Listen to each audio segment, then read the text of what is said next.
Sejarah penetapan Hari Santri Nasional, Resolusi Jihad NU dan Pertempuran 10 November. Hari Santri Nasional jatuh pada tanggal 22 Oktober setiap tahunnya. Peringatan ini ditetapkan oleh Presiden Jokowi pada tanggal 22 Oktober 2015 di Masjid Istiqlal, Jakarta. Penetapan ini dimaksudkan untuk mengingat dan meneladani semangat jihad para santri merebut serta mempertahankan kemerdekaan Indonesia yang digelorakan para ulama tanggal 22 Oktober. Merujuk pada satu peristiwa bersejarah, yakni seruan yang dibacakan oleh pahlawan nasional Kiai Haji Hasyim Asy'ari pada tanggal 22 Oktober 1945 yang dikenal dengan istilah Resolusi Jihad untuk melawan tentara sekutu, terutama tentara Inggris yang ingin menguasai kembali Indonesia. Aspek lain yang melatar belakangi penetapan Hari Santri Nasional ini adalah sebagai bentuk pengakuan resmi pemerintah Republik Indonesia atas peran besar umat Islam dalam berjuang merebut dan mempertahankan kemerdekaan serta menjaga negara kesatuan Republik Indonesia. Berikut adalah salah satu sejarah peristiwa besar peran santri untuk negeri. Pada tanggal 17 Agustus 1945, Indonesia menyatakan diri kemerdekaannya dan menjadi sebuah negara yang berdaulat. Namun belum genap 1 bulan kemerdekaan, Indonesia mendapatkan cobaan yang berat. Tentara sekutu yang di dalamnya ada tentara Belanda mendarat di Jakarta dan kota-kota besar lainnya di Indonesia. Bung Karno dan Bung Hatta berupaya melakukan upaya diplomatik untuk mendorong tentara sekutu bekerja secara profesional, hanya mengurus tahanan saja dan tidak mengutak-atik status kemerdekaan bangsa Indonesia. Namun upaya itu tidak membuahkan hasil. Bung Karno galau, ia menghitung jika sampai terjadi peperangan secara matematis tidak akan mungkin bisa mengalahkan pihak sekutu karena persenjataan mereka jauh lebih lengkap dan keahlian militernya jauh lebih memadai. Atas saran Jenderal Besar Sudirman, Bung Karno diminta mengirim seorang utusan khusus kepada Roisul Akbar Hadratus Syekh Kiai Haji Hasyim Asy'ari di Pondok Pesantren Tebu Ireng, Jombang. Tujuannya meminta fatwa Kiai Haji Hasyim tentang hukumnya berjihad membela negara yang notabene bukan negara Islam. Kiai Haji Hasyim Asy'ari lantas memanggil Kiai Haji Wahab Hasbullah dari Tampak Beras, Jombang.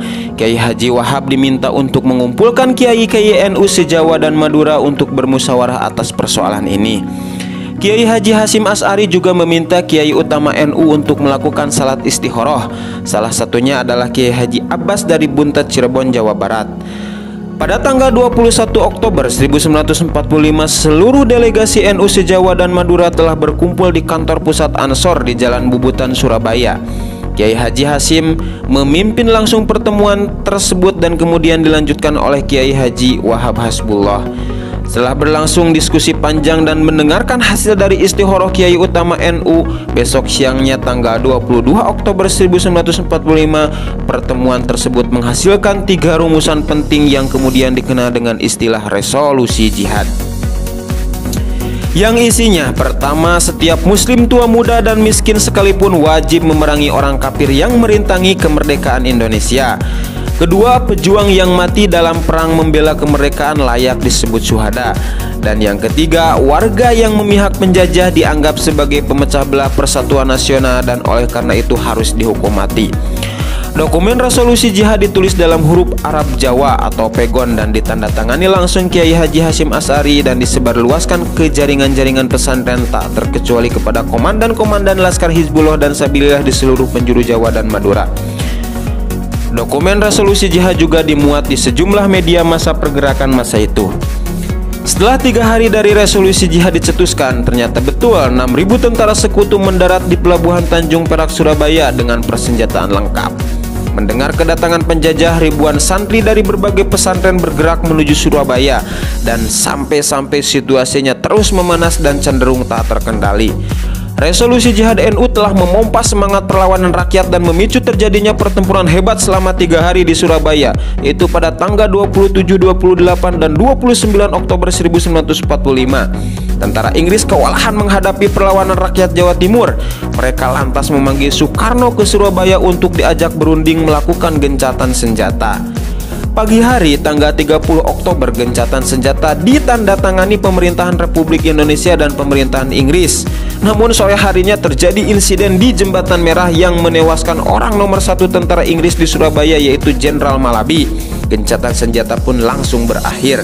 Pengganti Malabi, Jenderal Robert Manson mengultimatum Laskar Pejuang dan tentara Indonesia agar menyerahkan senjata kepada Inggris paling lambat 10 November 1945.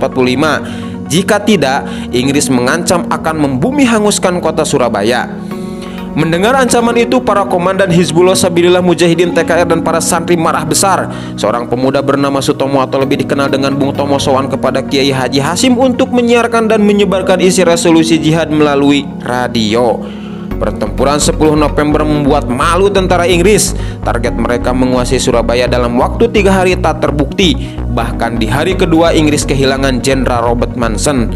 Artinya dalam 1 bulan menghadapi rakyat Surabaya, mereka sudah kehilangan 2 jenderal terbaiknya.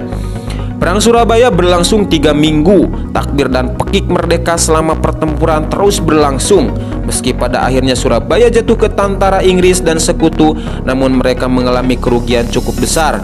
Ribuan serdadu terlatihnya tewas, termasuk 300 serdadu Gurkha Inggris dari India dan Pakistan yang membelok ke Indonesia telah tahu lawan mereka adalah saudara seagama Islam, yaitu para santri yang sedang berjihad membela negaranya. Adapun korban di pihak Indonesia sendiri sekitar 60.000 tentara, laskar, para santri, sukarelawan, dan rakyat Surabaya gugur sebagai syuhada. Artinya, tanpa resolusi jihad NU tidak akan ada peristiwa heroik pertempuran 10 November 1945 yang dikenang sebagai Hari Pahlawan Nasional. Arti yang kedua, peran santri umat Islam untuk merebut, mempertahankan, dan mengisi kemerdekaan Indonesia sangat besar sekali. Dan arti yang ketiga, ternyata kita bisa mempelajari bahwa ada hubungannya antara penetapan Hari Santri, sejarah resolusi jihad, dan pertempuran 10 November 1945. Semoga bermanfaat. Salam belajar sepanjang hayat. Sampai jumpa di video selanjutnya. Jangan lupa ikuti terus channel kami dengan cara klik tombol subscribe, dan dukung terus video-video dari kami dengan cara like, komen, dan share sebanyak-banyaknya.